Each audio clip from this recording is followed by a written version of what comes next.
Hello, good evening and welcome to Pulse of the Week on Friday, the 19th day of September 2025. My name is Kofi Asante Mensah and this is NSG News Television. Wherever you are watching us from our luxurious studios here in Accra, Ghana, we say good evening and welcome to the program. Today we'll be talking more about politics, education, security, and sometimes law or judiciary. Just after this breather, we'll go into the news update for this week, and we are treating major news bulletin here in the Republic of Ghana. So stay with me and I'll be right back. Please be with us because we are streaming live on YouTube now. Like our page and share your comment with us on that very page, NSG News GH. Just after this breather, we enter into our news update. Please stay.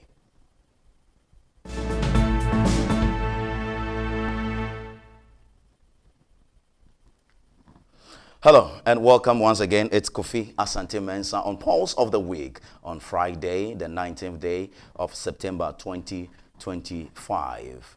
And you're welcome to the headlines. We begin on the political front because NDC's Johnson Asiedu Nketia, who happens to be the chairperson for the ruling party, has explained the rationale behind the party's thank you tour following recent electoral victories.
All right, so that was the chairperson of the NDC, Johnson Asiedu Nketia. At the Democracy Dialogue 2025, former EC Chair Charlotte Osei made shocking revelations about threats she faced during her tenure, raising concerns over electoral independence. That Ghana went through, and by the way, an election that didn't necessarily go in favor of the incumbent, if I recall. What was the cost to you at a personal level? And how does that connect to the journey that the country has taken to now? Thank you very much. Good afternoon, everyone. Good afternoon to His Excellency President Jonathan. It's a privilege to be here, and it's amazing that you're doing this because, like Baba said, I believe democracy dies. Democracy dies in darkness. Democracy dies when there's silence. So the fact that we have an annual dialogue to talk about democracy is one of the key things that would help to keep democracy alive. And it's also an honor to share a stage with an icon like Baba, who is outstanding on the continent. Yes, I was appointed to the Electoral Commission, first female. So that came with its own challenges. I think there were two major challenges, maybe three. Being female, I was told directly by several people that it was not a job for a female. Even my own father expressed the same fear. It was like, this is not a job for a woman.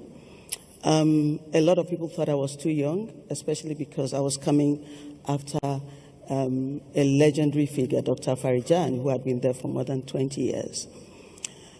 So the ageism, the sexism created their own problems. But there were also the normal... How old were you then? I was appointed in 2015. I was 46. 6.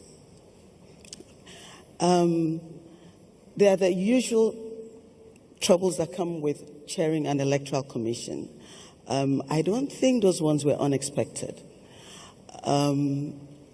It's a job that everyone who's held it, I speak to my colleagues, especially across the African continent and the Commonwealth, and everybody has very similar challenges. There's misinformation, there's lies, there's attacks on everything you do. That kind of comes with the territory, so it's almost to be expected. But I think when you're a woman, it can take a different dimension. In terms of personal costs, I wouldn't say the phone calls and the pressure were the issues. Most people know I'm quite stubborn. So the kind of calls you think I received, I probably did not even receive because they knew I would not be amenable. The cost was really on a very personal level, attacks on my family, concerns about the safety of my children and my wider family. There were a lot of lies, and so the whole fabric of the family was affected. It's either they were worrying for themselves or they were constantly worrying about your own safety. My dad was still alive at the time, so that created other challenges. There was a time that a political party mob surrounded my dad's house, that they were going to burn it down because of actions they felt I had taken. So those were the kinds of personal pressures that as a woman, as a mother, as a daughter, as a wife, as a sister, you have to deal with. So those ones were more worrying than the pressure of people calling you to say, do this. I mean, if they say do it and it's not in line with the law, it's an easy answer. I wouldn't do it because it's not in line with the law. So that didn't really bother me too much. No. Thank you very much. Is the continent suffering from a crisis of institutions? All right, so this is a subject we'll be treating more on tonight's Pulse of the Week. Let's do more updates here in the Republic of Ghana, because still in governance, lawyer Martin Pebu, who is a legal private lawyer, has described the removal of Chief Justice Gertrude Tokono as a classical example of stated misbehavior, fueling debate on judicial accountability. Yeah. You see, let's do this, Kojo. The simple matter is this: the Supreme Court has held. Okay, so 1466 is a Chief Justice. 1466. Yes, Thank you. Exactly. So 5 is the recommendation for the removal of a Superior Court judge. Right. Look, it's simple. The Supreme Court has held, okay, in 2 cases, and you even 3 because you mentioned the Irbad case. In the J2 and then in Justice Tokonu's own case, they say it's a consolidated process. It's 2. It's a consolidated process of removal as a Supreme Court judge and removal as a Chief Justice. Let me read a short dictum by Justice Dankwah in the recent one. So if that is the case, I'm wondering why they didn't take issue with the ruling of the Supreme Court when it was given, okay?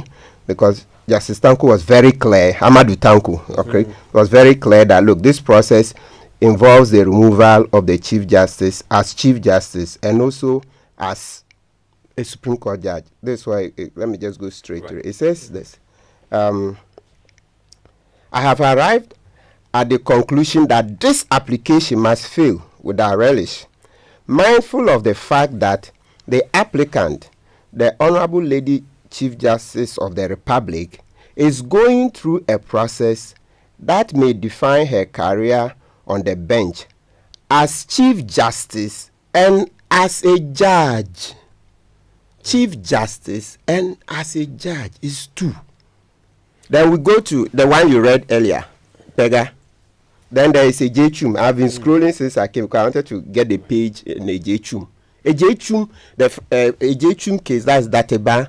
He gave the, what do you call it, the lead opinion of the... All right, so that was Martin Pebo, and a big thank you to Joy News for this very video. And we'll move on to, in protest politics, the NDC, I must say the NPP Youth Wing has given updates on its planned Yensro Ehunahuna, right, Yensro Ehunahuna demonstration against government policies.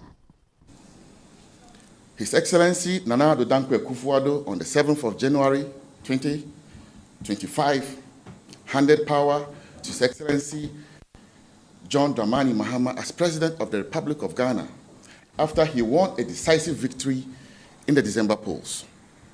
The good people of Ghana believed in the reset agenda sold to them by the NDC and decided that that is what they would opt for.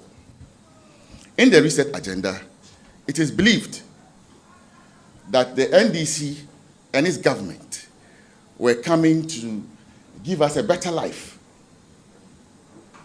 Reduction in the prices of food, goods, everything. A better life for the people of Ghana. Ghanaians voted for them. Ghana was a peaceful country, doing very well. Today, I am scared to say that the narrative is changing. The story is becoming bleak, gloom. And I am not a prophet of doom. But if we continue on this parallel road, then we are on the way to Damascus. But all we patriots stand shoulder to shoulder with each other to say that we will not allow this country to be taken down a dangerous road. We have seen in the last period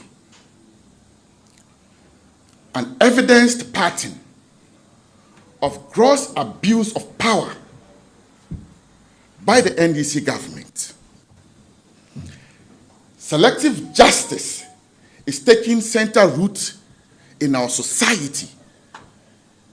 And this is dangerous to the democratic ethos that we all believe in. That is why, as a party, our forefathers who started the fight against colonialism will not sit and watch this country thrown under the bus. The culture of silence is coming back. The dreaded culture of silence that the antecedents of the NDC took us through in the dark days is beginning to be reintroduced in Ghana.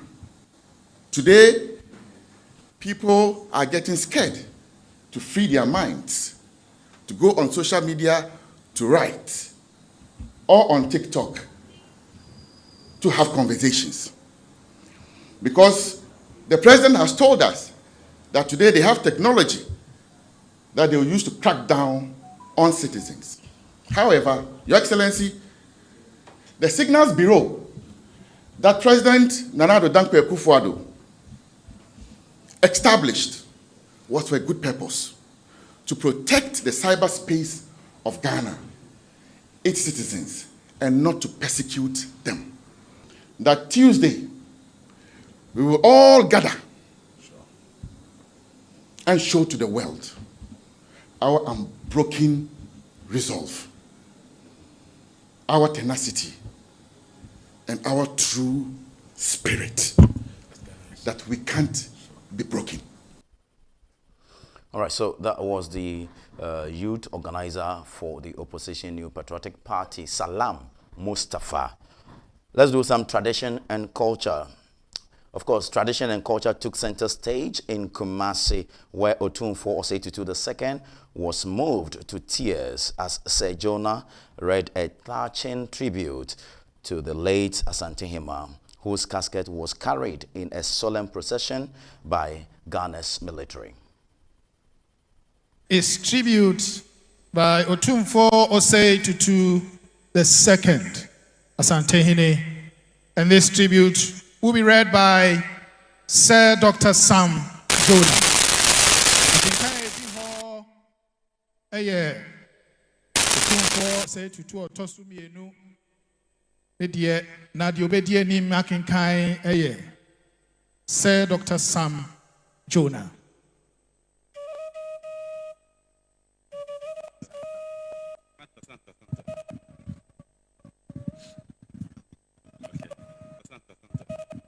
Yet never placed herself above her people. She was the voice of the women in the markets, the comfort of widows, the guardian of orphans, and the reconciler of families in dispute. She reminded us that leadership is not about command, but about care, not about domination, but about compassion.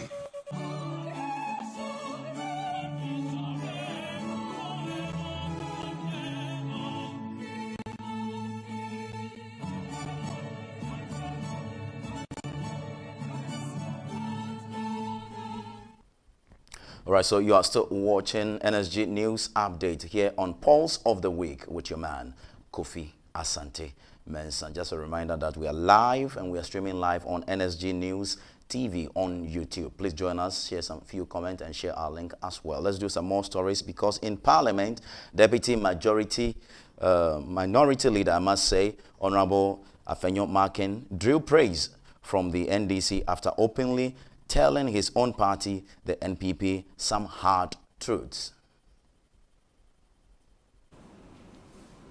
Back in the days at Kivas, it was difficult for a student to associate himself with NDC. When we were at the university, if you want to contest for leadership on campus, and anybody there says you are an NDC, you will lose. No student wanted to hear NDC. So the NDC boys, they were hiding to do their meetings. They won't do their meetings in the open. But MPP TESCON took things for granted. And there was a time I was commending NDC for their transformation. It was misconstrued. Today, I won't let any fear grip me. I will face the reality and let people misconstrue it, but that is the reality. Our friends in the NDC decided not to give up. They went into rebranding of their party. They branded their party to make it attractive to students. I remember Casford Hall, my own cousin, was contesting for Casford Hall presidency. I was his campaign manager. Last minute he lost. And after the election, we were told that, there was some NDC pickup at Ogwa Hall area. And he was talking to the president. Somebody used as campaign propaganda. So that is what made the student vote against him. But today, 10 may even be popular than TESCO. Today, students are able to proudly say, I'm NDC, because of the branding. So the NDC, MPP people listening, listen well and stop sleeping.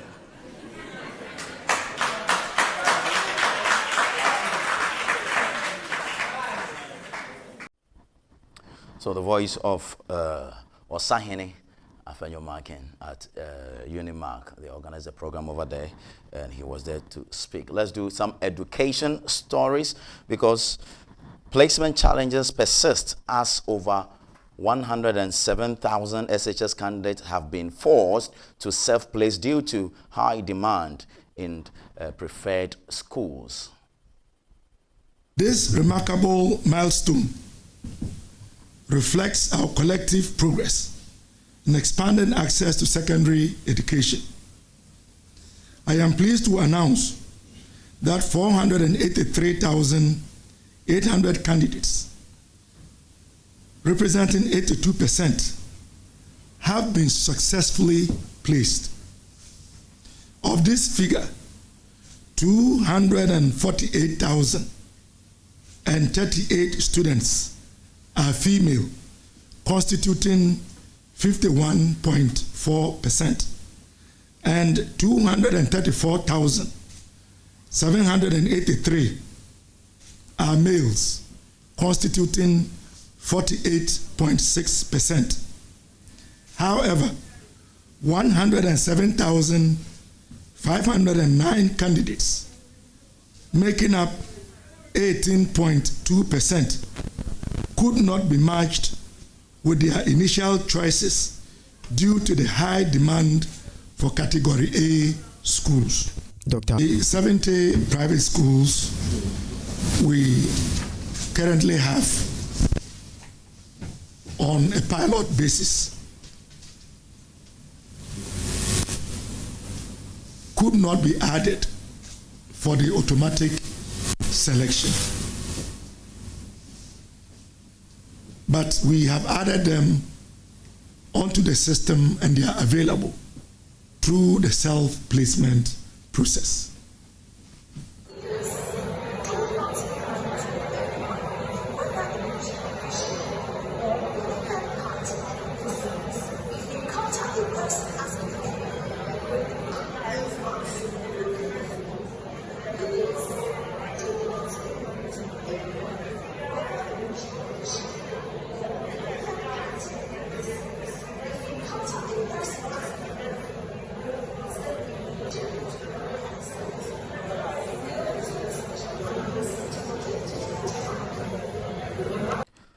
Right, so you heard the voice of Honorable Dr. Apak Abbas Clement, the Mussah South MP, who is also the Deputy Minister for Education. And we show you some scenes at the Resolution Center, how the place looks like. Let's do some diplomacy stories, because Ibrahim Mahama, Rocky Dawone, Wadimaya and other prominent Ghanaians have been granted diplomatic passport, while Ghana has also announced visa-free entry for diaspora communities attending the 2025 summit, according to the Foreign Affairs Minister Samuel Okudzeto-Ablakwa. I am also delighted to announce that as part of our efforts to promote this summit and to sustain the mobilization that we are seeing and feeling, we have decided to honor 5 of our distinguished brothers and sisters by conferring on them a special status as envoys of this summit. And in all humility, with the powers conferred on me under NLCD 155, which is the Passports and Travel Certificates Decree of 1967, these 5 very special Africans are going to receive diplomatic passports from the Ministry of Foreign Affairs of Ghana to carry out their mobilization and to continue with the good works that they have already been doing to mobilize people of African descent across the world. And I will provide the list as follows. They are people you know very well, and you would realize that management at the Ministry of Foreign Affairs has carefully, very carefully selected these 5 compatriots. So number 1 on the list is the interesting young man, Wadimaya. Wadimaya is number 1 on the list. He has done so much to promote African tourism and to really bring the African people together, and we think that he should be honored with a diplomatic passport to further enhance his work. The second person on our list is Lady Denta Amwating, who continues to inspire many of us from the work she does all the way in the UK with her Guba Awards. And she's already the toast of the people of the Caribbean. She has a big summit coming up in Barbados. And she continues to really rally the African people across the world. And Lady Denta is very deserving of this. Number 3 on our list, who also needs no introduction and who has dedicated all his life to advancing the cause of African people, is no other person than the iconic Rocky Dawuni.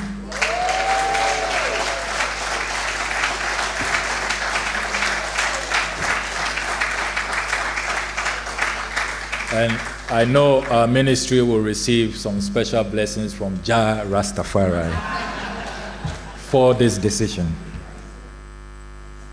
Number 4 on the list, another dynamic lady who needs no introduction, the evergreen, ever creative, and ever inspiring Anita Eskin.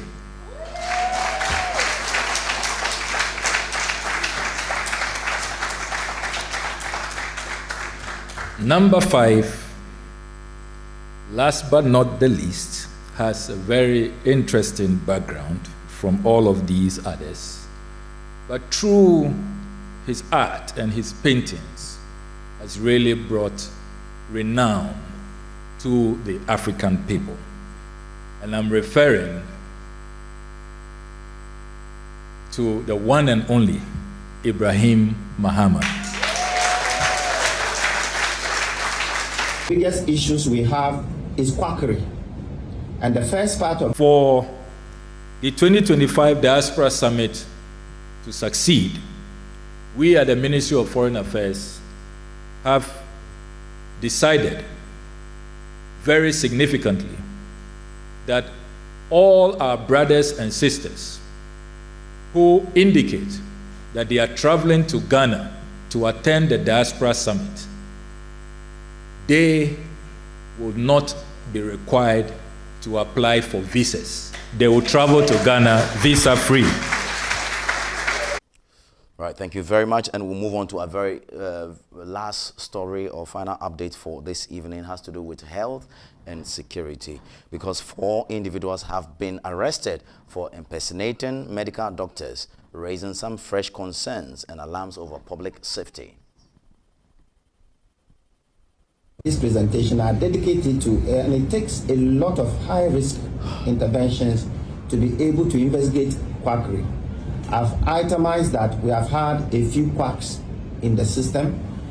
Some of them are still under active investigation, but we have arrested 4 quacks, and they are undergoing further investigations pending prosecution with the police. The second part is that we have also had practitioners present to us forged credentials. If you want to register with us, you have to submit evidence of your having attended a medical or dental training institution or physician assistantship training program, whether in this country or outside of it. And that is recognized by the host country, and then it meets specific benchmarks. We indicated that we have had 4 such cases of forgery of qualifications. In one case, there was a forgery of qualification from Ireland and Nigeria, and this related to the spouse of a diplomat. Just to indicate, without trying to create any anxiety, just to indicate that these things know no bounds, and therefore vigilance is the key. We trust, but we verify. At the Medical and Dental Council, we trust, but we verify. 28 new cases complaints from the members of the general public. In fact, some of the complainants in these cases are actually doctors themselves. We had 9 cases by the end of the first quarter. We had 10 new cases in the second quarter. And as of today, we have 9 cases. So a total of 28 new cases. I also provided update that last year we disposed of 20 disciplinary cases before us. And currently we have 18 active cases before the disciplinary committee involving 22 practitioners. Then in respect of our investigative activities, I indicated that we currently have 9 active investigative cases that are... I think that's a very good one, and those are our headlines for this week. These are major stories in this country. Just a reminder, the Teacher Education Workers Union have also indicated to go on strike, and their strike is actually beginning today. So that's just by way of our news update. Just after this breather, I get into session with my special guest on Zoom. Stay with me, and I'll be right back.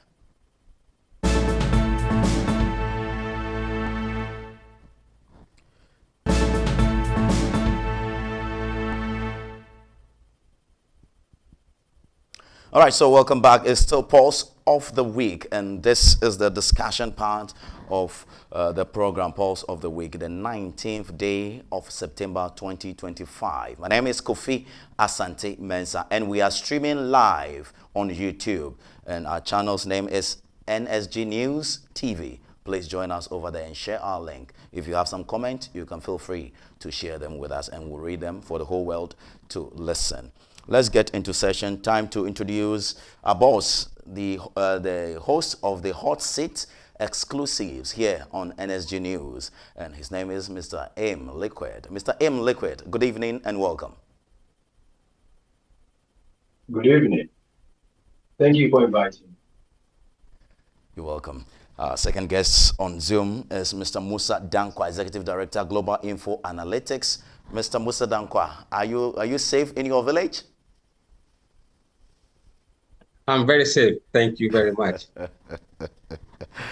Good to know. Let's begin. I want to take all of you, your take on what happened this week. We spent some 4 to 5 days to see the burial or the funeral of the Asante Hima in Ashanti region. What were some of the lessons you drew, or what are some of the lessons you are drawing from this traditional, colorful traditional ceremony done in Kumasi, Ashanti region?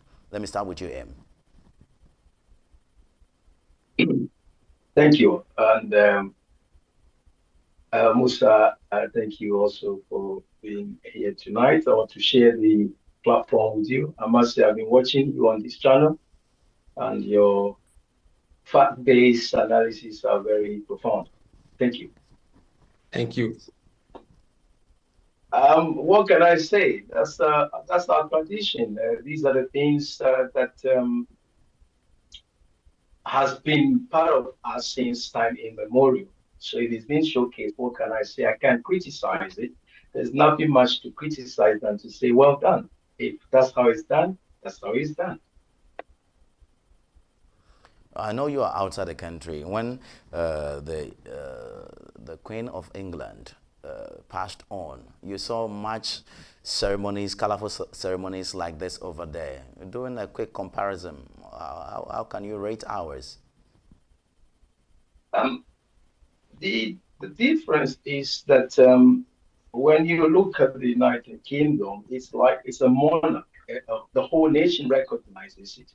In Ghana, the balkanization, the breakdowns of different clans, the different communities and their chiefs makes it difficult for us to celebrate these things as a nation. So it becomes localized. So you can't compare it because the United Kingdom's royal or the monarchy is a nationwide thing. Unlike the Ashanti Kingdom, it's more or less Kumasi and its environs. So it's near, well, not impossible. There's some comparison there, but the size and the magnitude, I think ours will fall a little bit short of it. That's how I see it. But in terms of color, this is how we celebrate these things. The royal regalia, the things that are worn, the behavior of the people, they're all part and parcel of it. I mean, we can be critical, but this is what it is, and that's what it is. So I say, well done.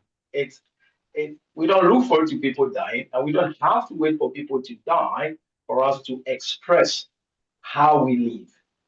Unfortunately, in our country now, it's becoming more of we celebrate funeral more than anything else. That's the only thing I would say. But this is a big funeral. I can't criticize it, but we don't have to wait for someone to die for us to showcase what is or what is not, or how we live our lives. That's right. Let me go to Mr. Mussah Dankwah. Let me pick your initial comment. But Eamn, please reflect on this question. I'll come back to ask your opinion over this. How the Asante man, out of discipline, asked the members of the Asante Kingdom, wherever you are, when they stated that people should go to sleep. Everybody went to sleep. The streets were so empty. How can we use traditional and cultural authority in governance to make sure that we have a disciplined citizenry? Let me come to Mr. Mussah Dankwah for your initials, lessons you drew from this week-long funeral. All right, thank you very much. For me, this is the second time I'm witnessing such a funeral. The first one was, again, the Asante in Eamn some few years back. And when we were young, we remembered hearing what they do when somebody like that dies, and that nobody comes out during the day or night. If you do, you'll be beheaded. And I saw the gentleman, I don't know who was dressed in a very scary way, signaling that he will chop your head off. Yeah, so really, it just brings back what Obrafo, yes. It just brings back what we were taught or we learned when we were growing up in the villages. But I think this time it's in a modernized way. Nobody's head will be chopped off. But at least they heeded to the advice to stay at home and nobody should come out. Let me quickly come to you.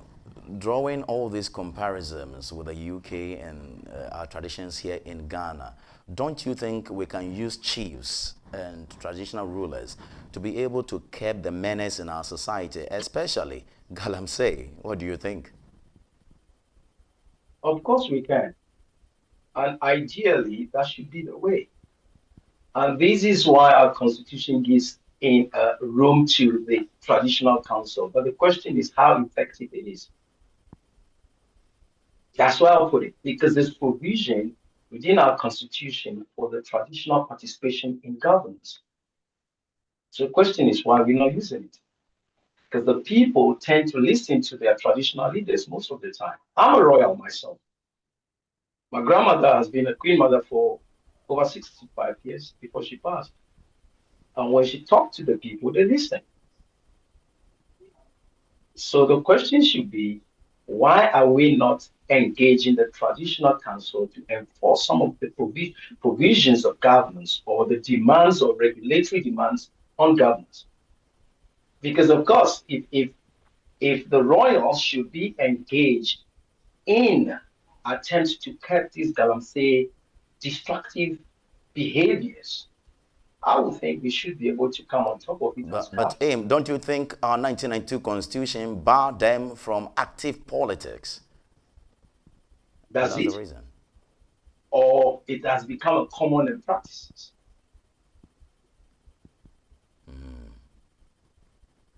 When you say bars them from active politics, what do you call it?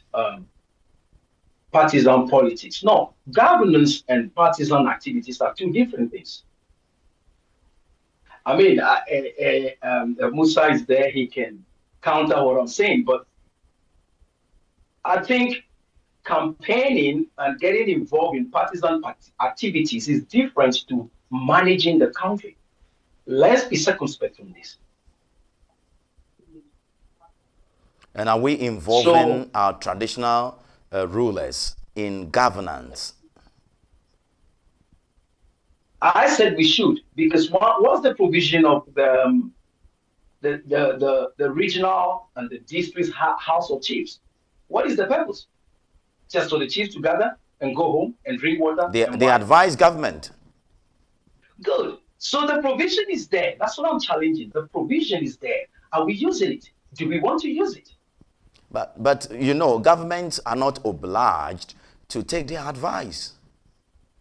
But the chiefs and the kings are the landowners. They own the nation. So what do you mean by they are not obliged? That's what the Constitution says. I challenge you on that one. Right. Let me get to Mr. Mussah Dankwah. I'm to hear what Mussah have to say.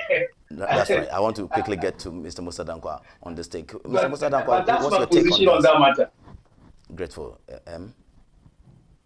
You know, chiefs play a very critical role in our society, in this country. And remember, all lands are vested in the hands of the stew. So they play a crucial role. And in developing the nation, we involve the chiefs as major stakeholders. They are key stakeholders. And they offer advice. And really, government organized stakeholder discussions or consultations to listen to people. And that group of people include the chiefs. And if you look at the Galamsey menace, if tradition can be used to really curb it, why not? But the problem is, the people who are supposed to have the land vested in their interests are also involved in Galamsey. That is what the problem is. In fact, I remember about 2 years ago, Asante admonished his chiefs who were involved in Galamsey. So they he even destood some of them. Absolutely, absolutely. So every chief, even when he sells the land or the land is sold, he still has vested interest in the land and how the land is used. And if the land is being used for illegal purposes, mining and damaging the environment, the chiefs have every right to intervene or call for help from the state to intervene. So they play a crucial role. We cannot underestimate the value and the importance of chieftaincy in this country. And if they are so powerful as Asante and they are convincing and they are able to issue instructions or directives that the fellow citizens will follow, I think we have to use them. Just that at the moment, most of them are compromised. Let me go to the other part and welcome our third guest, Mr. Irbad Ibrahim, security expert. Mr. Irbad Ibrahim, good evening and welcome to the discussion. If you can unmute. Good evening. It's a pleasure to be with my senior brother, Brother Mussah Dankwah. We are so proud of the work, the quality of work Mussah Dankwah is doing. And the sky is only the beginning point, not the end. We wish you the very best. And let me tell you, that's my boss, Eamn, all the way in the UK, joining us for today. You're welcome too. Mr. Irbad Ibrahim. He said I'm his boss. I'm not sure what he's saying. I'm not too sure about that. I am one of the executive hosts on this channel, and I look forward to sitting with both of you for a very elaborate and constructive discussion for country building. And we can't wait to see you and host you here, sir. Mr. Irbad Ibrahim, let me come to you quickly. We are looking at what happened this week, about 5 days being used to celebrate the Asante Hima. We are drawing some lessons. What would be your initial comments on what you saw on television in Kumasi? Just as my seniors have indicated, the chieftaincy institution continues to play a very important role. But the white man bequeathed to us certain governance practices that stripped our chiefs of some of the authorities they used to wield. So today, when a chief says he is going to banish you, you can challenge him in court, for example. If you get a summons from the palace, you can decide not to go. So those are some of the unintended consequences of democracy. But that notwithstanding, just as Senior Mussah Dankwah has indicated, they are an important tool. They wield a lot of historical significance. Recently, I chaired the reconstitution of the Board of Governors of a school here in Ghana, and I was impressed. They included someone from the chieftaincy institution. They called him the historical interest or land interest. They had a nice way of christening the role of that individual because lands in Accra are owned by families. So we need to have that escalated to the national level. And the regional houses of chiefs and the national house of chiefs, their roles only ceremonial? Do they put on nice regalia, put on their chow and then sit in council? Or what is the engagement? What is the interface between the populace and the various regional houses of chiefs? Look at the ethnic conflicts we have dotted across the country. We can't surrender everything to politicians. Politicians cannot solve the whole of our problems. So much as Asante continues to lead the trail, much as Asante continues to show that great example. In fact, we're all proud when Otumfuo Asante was the only African king that was invited for the coronation of King Charles in the United Kingdom. That was a rare, display that chieftaincy in Ghana is a crown jewel of Africa and all, but beyond that, and look at the Galamsey issues we have in the jurisdiction of the Asante, for example. And then do we call in the Otumfuo to resolve conflicts when they are completely out of control, or we can involve our chiefs at all levels, sub-chiefs, paramount chiefs, and those we have come to like as kings. We call them as kings, some of the major chiefs we have currently. And why don't we involve them in the decision-making, in the policy formulation, and so that we don't go fire quenching all the time. We wait for things to spiral out of control, then we call on Nime, Name, and Nananum to come and resolve the issues. So I wish for greater engagement and participation from our chieftaincy institution in many of the decisions we take as a country. Thank you very much. I was billed to have lawyer Martin Pebu, lawyer Anoche also join us, but they're a little bit busy. They can't join us rightly. But I have a video of lawyer Martin Pebu. I want to have it as an insert, and then we'll move to our next subject of discussion. Please watch this, and I'll be right back to discuss with you. Yeah. You see, let's do this, Kojo. The simple matter is this. The Supreme Court has held. Okay, so 1466 is the Chief Justice. 1466. Yes, thank you. Exactly. So 5 is the recommendation for the removal of a Superior Court judge. Right. Look, it's simple. The Supreme Court has held, okay, in 2 cases. And you even 3, because you mentioned the Irbad case. In the J2, and then in Justice Tokonu's own case, they say it's a consolidated process. It's 2. It's a consolidated process of removal as a Supreme Court judge and removal as a Chief Justice. Let me read a short dictum by Justice Dankwah in the recent one. So if that is the case, I'm wondering why they didn't take issue with the ruling of the Supreme Court when it was given. Okay? Because Justice Dankwah was very clear, Amadou Dankwah, okay, was very clear that, look, this process involves the removal of the Chief Justice as Chief Justice and also as a Supreme Court judge. That's why, let me just go straight to it. It says this.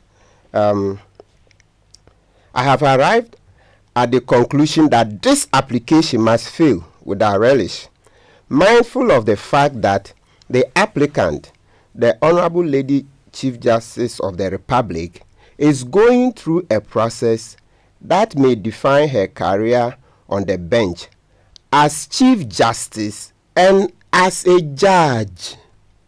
Chief Justice and as a judge is 2. Then we go to the one you read earlier, Pega. Then there is a J-Chum. I've been scrolling since I came. I wanted to get the page in a J-Chum. A J-Chum, a J-Chum case, that's Dateba. He gave the what do you call it, the lead opinion of the Supreme Court, and Justice Ofoe Kufu and the rest concurred. Okay, of course, Justice Ofoe Kufu later on wrote a small opinion where she stated her misgivings about the nebulous nature of stated misbehavior, asking that there should be more flesh, and also in terms of the procedure, okay, more flesh. But generally, she concurred with Justice Datiba.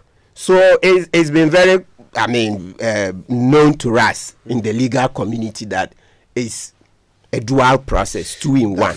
That first reference you made, yes, and the quote that you read, yes, I note that, and I'm just trying to be fair here, I note that he says that the procedures that they are going through. All right, so a big thank you to Kojo Youngson of Joy News. He granted lawyer Martin Kpe with this very interview, and we give credit to Joy News for this. But let me come to you, Mr. Mussah Dankwah. I know you are not a lawyer, but you followed politics and the governance and democracy in our country for quite some time. You have witnessed the removal of the former Chief Justice Gertrude Tokono. He's back at the High Court to question why he's been relieved of his position as a Supreme Court judge, not a CJ. What do you make of this? Unfortunately, I have to disappoint you on this one. I have pledged not to comment on the CJ's removal, following her citing my work in her defense at the various courts to argue that I've been a government-aligned pollster. So I'm trying completely to stay out of that argument, and I wouldn't veer myself into it. That's fair, but I can tell the CJ that's a flawed argument. Let me come to you, Mr. Irbad Ibrahim. Mr. Irbad Ibrahim, what's your take on this? No doubt, Mussah Dankwah is a very experienced person.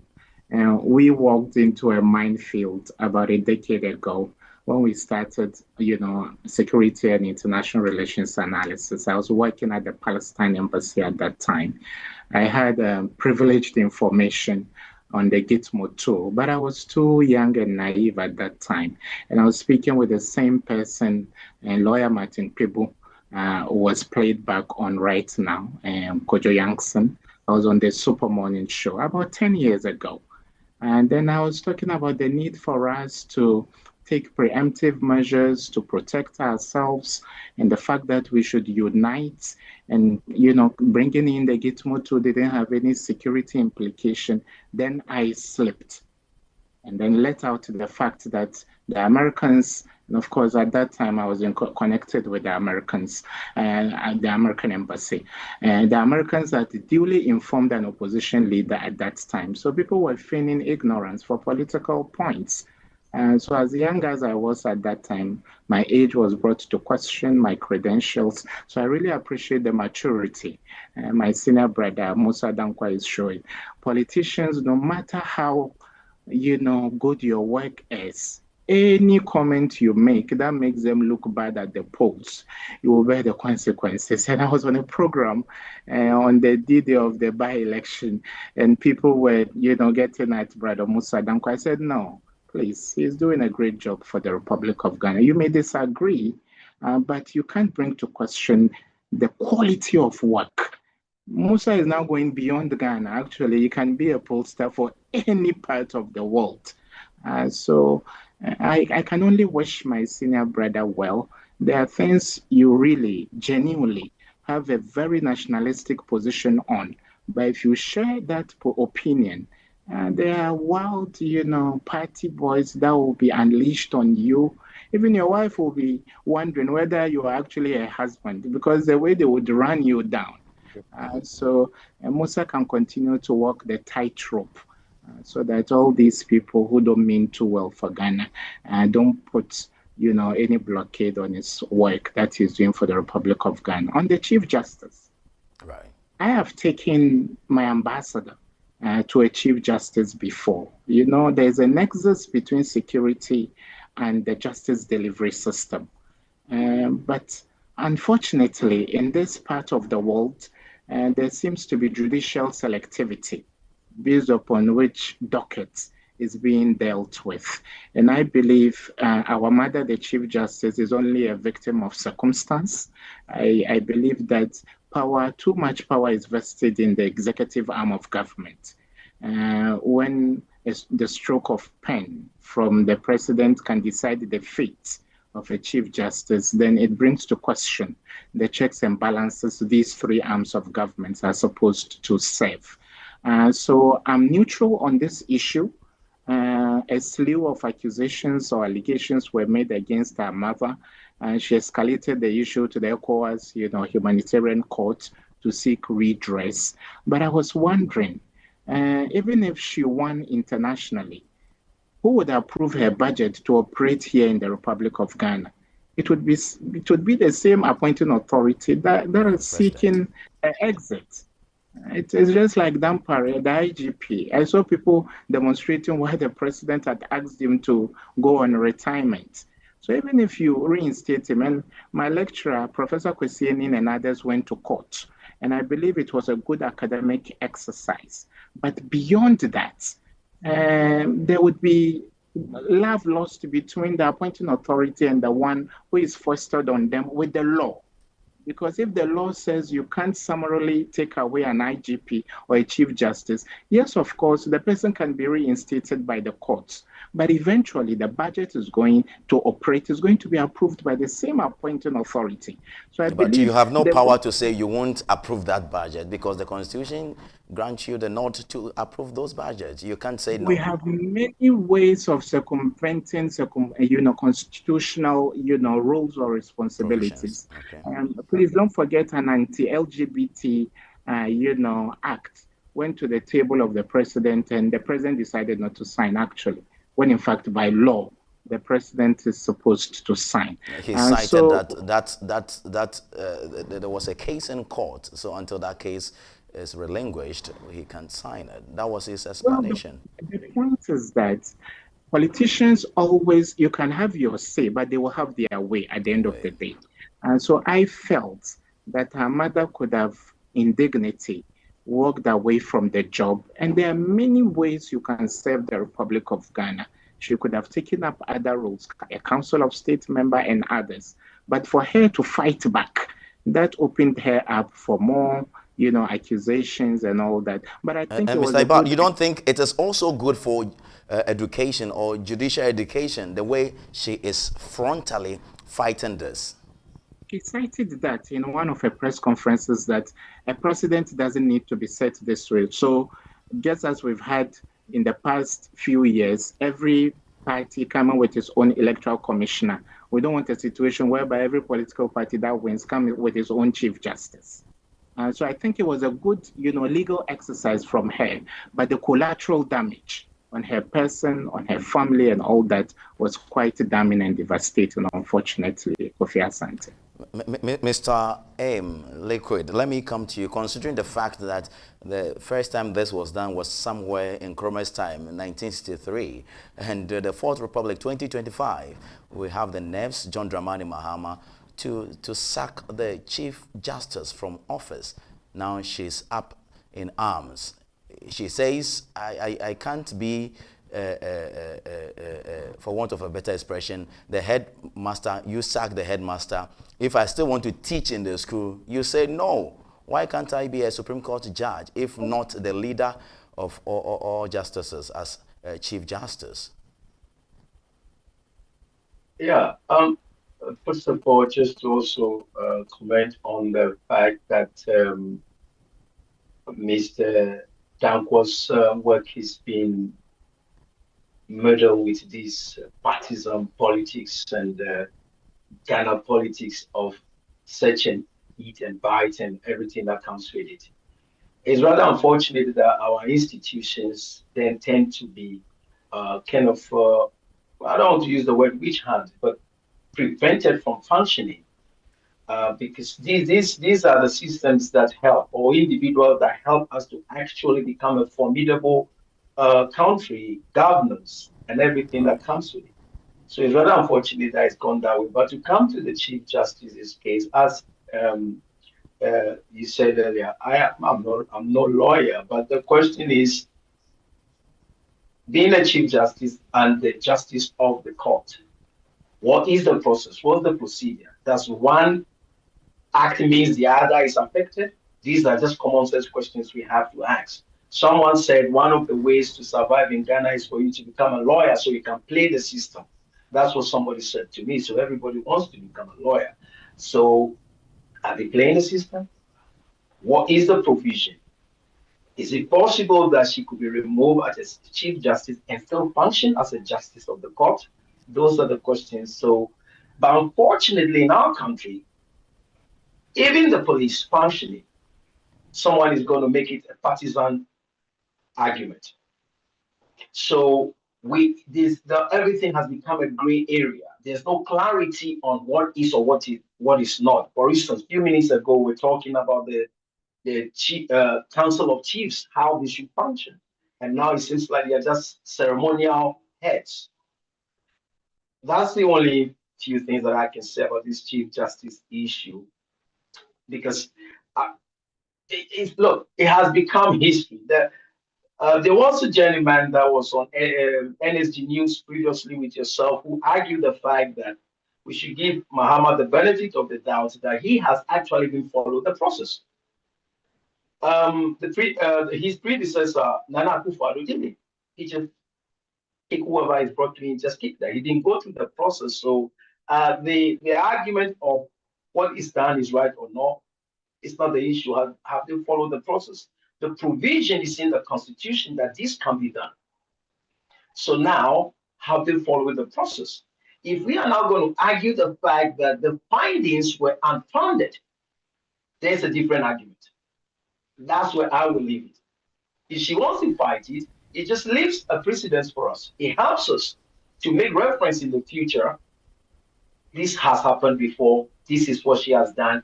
It will inspire people. It will give courage to people to challenge authority. So I think whatever dent it may leave on her image as a person of the Supreme Court, I think it creates the situation for individuals to find it in themselves to fight and challenge government and authority, because in Ghana, it seems like those in authority, they are God personified. We are not allowed to challenge them. So I think for encouragement and for each and everyone to be able to stand and say, okay, I don't accept this. There's reason for me not accepting it.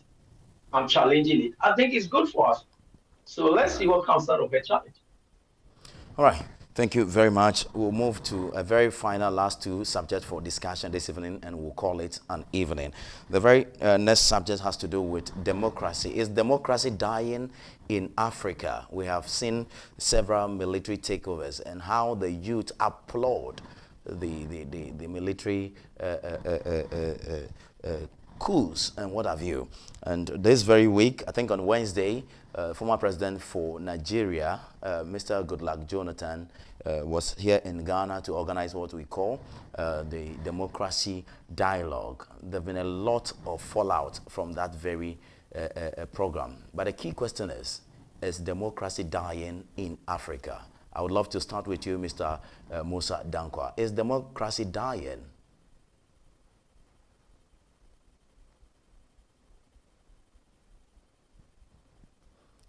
Mr. Dankwah, you have to unmute for me.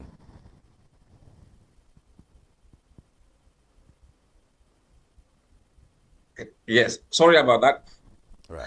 You know, democracy is under attack, not just in Africa, but across many places in Europe and America. So it's not just in Africa. I mean, if you look at what happened in the last few years in the Sahel region, where we have Mali, Niger, Burkina Faso, and Guinea overthrowing their own civilian government and then installing military rule. And people were quite applauding it.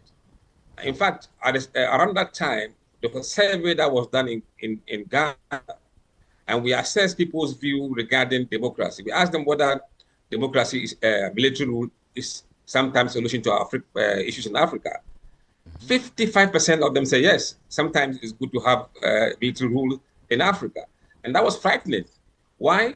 It's because, look, those who have led democracy in Africa have not really lived up to expectation.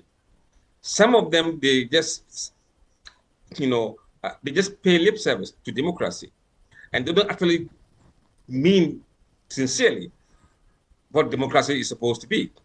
And we've seen that in America recent times. I mean, United States government is nowhere near anything you call good governance and democratic process, because you see what they're doing. They're doing there, interfering with the judges, interfering in so many institutions that are supposed to be independent. Democracy, you can't pick and choose. So if you look at what is happening elsewhere, I think we are better off in Africa if you look at democracy in Africa now than even United States of America. Yes, we have some few bad ones, but those that are already practicing democracy, they are doing it to their best of our ability. There'll be flaws here and there. We'll fix it as we go along, but there is no better rule to have for a country than democracy, where you can say your mind and not be arrested, not be caged. You can engage in dialogue and discussion, not be caged. And when you have true democracy and the voice of people really permeates, you have good governance. It's only when those governing us tend to put sticks in their ears, that's when people revolt and really rise up against the system and try to engineer overthrow of the regime. So I think by and large, we're not doing bad, but we can do better. Mr. Mussah Dankwah, you made mention of some 55% of respondents saying they love it military way or in a cool way. When was this survey done and where? I think 2023. I will share the report with you later on. I mean, it was scary. I'll be very happy. It was during the time when Mali and Niger were just going through their military regime changes, and we asked voters whether they support. In fact, it was the time that ECOWAS was planning to send military intervention in Niger. So we asked them whether they support the action of ECOWAS intervening, and then we did also ask them whether they believe that at some point in time, military rule is a solution to problems in Africa, and they said yes. And those respondents were here in Ghana, or it cut across? Yes, Ghanaian voters. Ghanaian voters. You know, when on the 7th of January, when John Mahama, His Excellency, was being inaugurated, the Burkina Faso gentleman, Ibrahim Touare, was around, and the kind of rousing applause he received. Mr. Irbad Ibrahim, what do you make of it? Is democracy dying? I agree with Senior. They say the proof of the pudding is in the eating. We've been at this system for the past 30 years and some change. And Ibrahim Traore, a young-looking person, he's young actually in age, he has become more of a superstar. And social media is projecting him. He seems to be a dyed-in-the-wool Pan-Africanist and all that. So in intelligence circles, we've actually, as consultants, we've actually deliberated on how we can insulate Ghana from his popularity, not in a negative sense. I think he's more of a reincarnation. I don't believe in reincarnation, but in terms of the ideals he stands for, it's like Thomas Sankara 2.0. And we know the relationship that existed between Jerry Rawlings and Chairman Rawlings and Thomas Sankara. So there may be a spillover of that popularity. So now, no wonder the findings of Mr. Mussah Dankwah point to the fact that people are thinking, could this be our eureka moment? That we've experimented with democracy every 4 or 8 years. We ask a government to leave and then we replace it with another one. There is no developmental continuum. Somebody starts the building from foundation, gets to lintel, the next government abandons it. The vision of a previous government is not, seen through and all that. So on social media and in some of the interactions that Mussah Dankwah's team has had with respondents, there is a feeling that maybe an alternative will serve our purpose better. But this is the caveat. It's like we've left one Frankenstein and we are embracing another one. I'll explain. Many democracies in the sub-region are thoroughly pro-West. So a loss for France in Mali, Niger, Burkina Faso, it's not a win for Africa or Pan-Africanism automatically. It's a win for the Far East. It's a win for China and a win for Russia. So that is where I have a little reticence or reservation about the Traore factor and his popularity and the fact that there could be a spillover. So in the minds of some young Ghanaians, our leaders have failed us, and if there can be an alternative, which alternative can only come through a coup d'etat, is an idea people are beginning to entertain. And so the onus lies upon us as a country to come out with interventions. That is why I think the role of the NCCE, the National Commission for Civic Education, is so important. Very crucial and very important. The NCCE has been pushed to the back burner. How does democracy serve our purpose? But if an MPP tells me this is how democracy serves my purpose, or an MPP or NDC person tells me, I will take it with a pinch of salt, because we've seen the NDC rule, we've seen the MPP rule, and in many cases, we haven't been fully satisfied. And so I think we are walking a very tight rope, and I believe our intelligence agencies and all the groups we have, the constitutionally mandated groups, should be up and doing, so that there will be more public awareness to, not to say to invalidate Traore, but to tell people that we can still get the good roads through democracy. We can still get the good hospitals through democracy. And the fact that the government is toppled, it doesn't mean that the military junta that comes will serve the purpose any better. There have been examples in Africa, like in Egypt. Right. Sisi came in when Hosni Mubarak had been there for over 3 decades.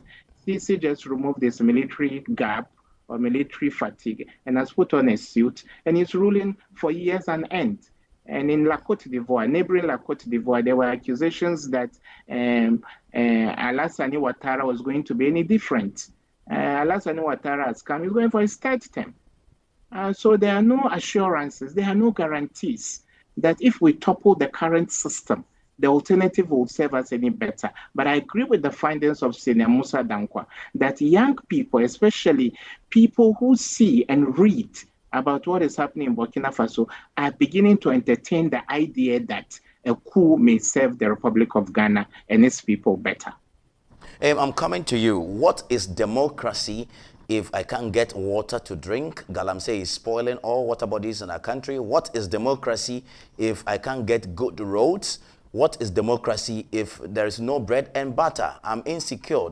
What is democracy? What type of democracy is this? If military can provide all of this, stop Galamsey one time and get the roads done, why not? And the military provide it, as Mr. Ibrahim said. It looks as though the military can. But when the individual becomes power drunk, where this person is the high end, the lord of everything, it becomes a challenge. Yes, democracy is good. But the question is, have we successfully instituted democracy the way it should be in our country? Some of the challenges for me personally that is causing people to lean towards military rulership is regulatory enforcement is almost absent in our country. Partisan politics override those things. When it comes to developmental project infrastructures, when contracts are awarded and individuals do not deliver it to the standard required, nothing happens. The people can see it. They feel the heat.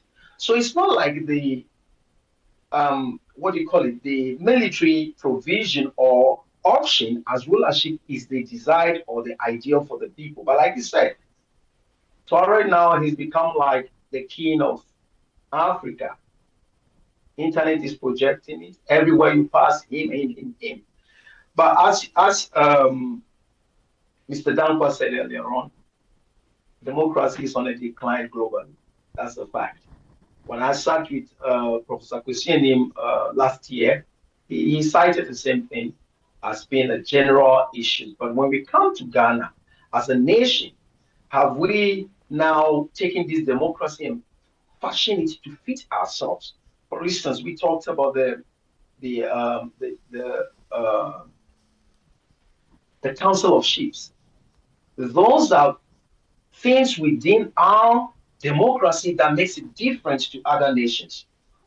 if those things will become functional and effective to help in delivering governance, whereby, let's say there's a contract awarded in Ashanti region, but the king is actively involved, making sure these things are delivered, the people can feel. You pay tax, and you're wondering, why am I fighting with the road going to see my mother? So these things are pushing us towards that side. But one fundamental issue for me is that the mentality and mindset of us, the people, is also the issue. Especially in Ghana, where being in politics and being in government and being appointed is provision for you to amass wealth. So you hear people say, oh, the easier way to become rich is to go into politics. Why won't people be desiring for a military man who will hit someone who has not delivered their contract? So if these basically few things are checked, I don't think, as Mr. Ibrahim said, democracy is the best, where we can all say something, where we can all take something, where we can all give something. If that becomes instrumental, no one will seek for military rule. But generally, around the world, social disposition is driving things now much more than the democracy of things. All right. I know it's Friday. I have to leave you. It's already past 7. So the very last subject, a minute or two for each of you. It has to do with the NDC flag bearership politics. I never dreamt of it that we will be discussing some flag bearership of the ruling NDC within the first 12 months of the administration. Mr. Mussah Dankwah, your projections are already on the hot seat.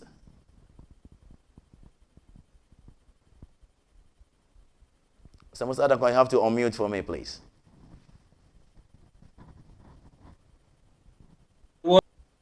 It is bound to happen. But I think the NDC problem were accelerated by NPP's change of timelines. The moment NDP decided to bring their timetable forward, automatically affected the MPP race. But nobody will talk about MPP and be quiet about NDC. I mean, it won't happen naturally. That discussion will be hard. But then the problem I see with this current trend is that, look, from what I say, those who would contribute to the success of this government are the ones who will be given a nod to lead the party. Those who will be seen to have contributed to the success of this NDC Mahama government are the ones that will lead the country. So if you are in a position and you are not helping the system to develop, you're not helping the country to develop, you're not putting your quota, you're not putting your contribution on the table for people to see, you are highly unlikely to win. Because we are dealing with Gen Zs. Gen Zs are looking for tangible results. They're not looking for history or all those kind of things. They look for results. And if you can have anything on the table, trust me, you don't get the power. So what we have seen is early jostling by Chief of Staff through his work with Julius, and I think that may have forced Asedi Nketia to respond in a way that was much more... to do a thank you tour. Yeah. Absolutely. Because look, if you go to social media, the response is not very good for Asedi Nketia. People are saying that the president has done his thank you tour. And if you are doing a thank you tour, in what capacity are you doing it? If you are doing as a chairman after being elected, then you should have done so when you were elected as chairman of the party some Today years he back. explained it. He explained it actually yesterday, and he said he promised them, you don't want people to come to you in the villages whenever they need your votes. After winning, we have to come back and show gratitude. Even Jesus asked for those he healed. How many people were able to go back? Look, when the president went round, what did he do? What was he doing? He was doing a thank you, but it was essentially in the regional capitals. He didn't have a lot of time. He has a reset agenda to endeavor. Look, I mean, General can defend his moves, but everybody clearly understands what is going on. Right. And for the simple reason that he is, or he has not ruled himself out of contesting for the flag bearership. So people are seeing through what he's doing. He may have a good reason, but at this point in time, people are looking at it in a different way. All right. So I'm going to pick your thoughts. Mr. Mussah Dankwah, please don't leave yet.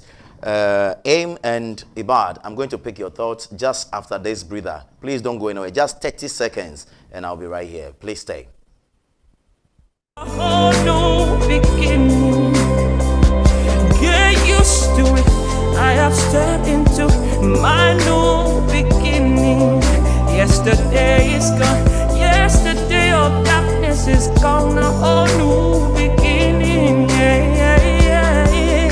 Get used to it. I've stepped into my new level. See me watching me fly on eagle's wing.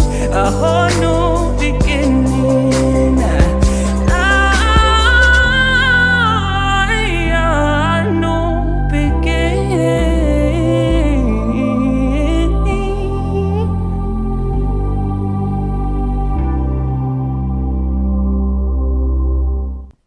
All right, so that's New Beginning by Ziba. You have to go out there on YouTube and find it, watch it, download, and watch it many times, or stream it. All right, so welcome back. It's still Pulse of the Week with your man, Kofi Asante Mensah. And this is NSG News TV Live. We are streaming it on YouTube. And time to welcome our guests back again. Maybe the next 5 minutes will be done and call it an evening. Mr. Irbad Ibrahim, let's get your opinion on this. We are awaiting the presidency of Johnson Asiedu Nketia or Julius Debra by 2029, January 7. I think the best person to tackle this is Mr. Mussah Dankwah, and I believe quarter after quarter, people will begin to realize that the predictions and projections of my senior brother may be the total outcome going forward. But I am only 38, and my colleagues are about a decade older.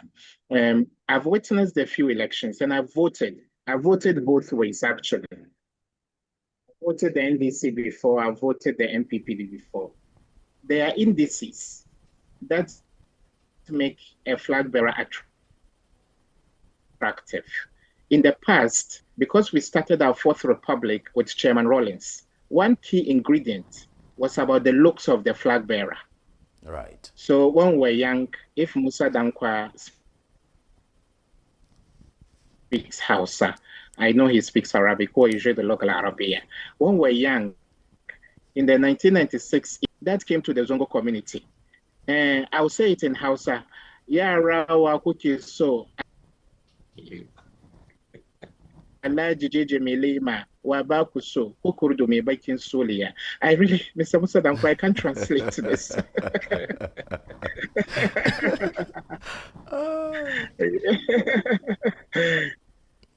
Mr. Mussah Dankwah, you want to help him? No, it's okay. I remember that song. Right. Yes. Being handsome, it really became a part of people's considerations. You had to be a leader in our view, had to be tall and handsome and all that. He has to command some presence. Yes, you have to look presidential. Yes, then Akufo-Addo came. President Akufo-Addo came. He didn't meet any of the criteria. Forgive me.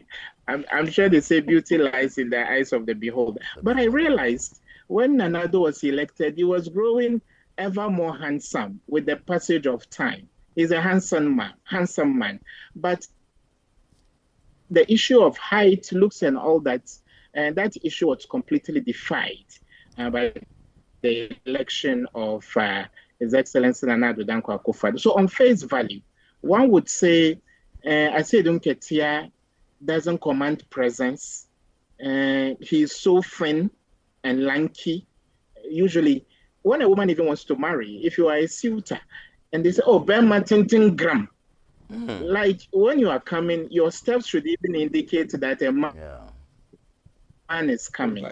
But you enter a room and then you're asking who is the leader. It quite creates, a certain perception in the Republic of Ghana. So beyond looks, Asedu Nketia knows the intricacies of winning elections. He won against Ampofo.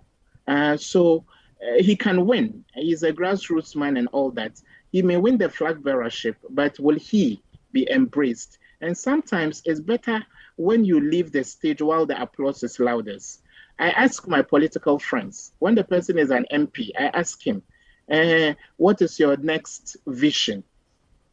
They keep telling me, and I can mention examples from across the political divide, that the ambition of every politician from day one is to get to the ultimate, which is to become president. But there are some people, I believe, play their political roles to a certain point, and it is best when they leave the stage at that point. So you know that Asedu Nketia was a secretary who had the magic wand to win elections. Asedu Nketia was a chairman who could win elections. We remember Chairman Wayu of blessed memory. Yes. The complexities of elections. But he all along, Asedu Nketia has been presenting people and helping them to win. Will the dynamics be any different if he presents himself? That is $1 million question, and I believe technical people like Mussah Dankwah could be able to answer that with the past. Thank you very much. Your line is going bad over there, but it's good we are winding down. Eamn, let me come to you. Would you go beyond the looks, or you would take a good look at the person by way of looks before you vote? But I thought they say a man must be ugly and fearful, if possible, smelling. So what's the matter here? So, it should be more about who can do the job, who has the authority figure, not in looks, to command people to do things, and they do them. So if it's Asedu Nketia, so be it. We have to come to the point where our choice of leadership is purely on merit based. We have to move beyond, oh, it is my turn. Okay, it is your turn, but you can. We should still give it to you. You see. So if the credentials and the experience suggest that he's the one that can do the job, let's see what happens. I mean, I was looking at something. I was reading here that Asedu Nketia and Julius Debra emerged as key contenders for the flag bearership. But yes, it should go beyond the looks. It doesn't matter if the person is limping. That brings to mind the gentleman that came to Ghana to conquer and build the Elmina castle called Don Diogo de Azambuja. He's a cripple man. He led an army of a certain number, brought their own shingles to Ghana. While they were fighting the locals, they built that fort in some number of days, according to the records I have seen. So we should go beyond the looks. It should be more about who can do the job. As I've said, they say a man must be ugly and fearful. If possible, I just have 1 minute to go. So And I know it's Friday. I don't want to keep you so much. How I wish you were with me here in the studio so I can just shake your hands and say a big thank you for making this happen. God bless you, Eamn, all the way in the UK. And being in the village and having responded to us is so much good for us. Thank you very much, Mr. Mussah Dankwah. Thank you so much, Mr. Irbad Ibrahim. I saw you were lecturing or you were granting another interview over there, but you were still keeping in touch with us. God bless you, Mr. Irbad Ibrahim. Yes. Absolutely. Thank you very much. And this is how we come to a close for today's program, 19th of September, Pulse of the Week. My name is Kofi Asante Mensah, and I've been in discussion with Mr. Mussah Dankwah, Executive Director for Global Info Analytics, and also Eamn Liquid, who happens to be the host for the Hot Seat exclusives here on NSG News, all the way in the United Kingdom. Mr. Irbad Ibrahim, who is a security analyst or a security expert. Thank you very much for being there for us and watching us. And I'm sure next week, Wednesday, we'll be here with Pulse of the Week, the midweek edition. My name is Kofi Asante Mensah. It's a bye for now. A whole new beginning. Get used to it. I have stepped into my new beginning. Yesterday is gone. Yesterday of darkness is gone. A whole new beginning. Yeah, yeah.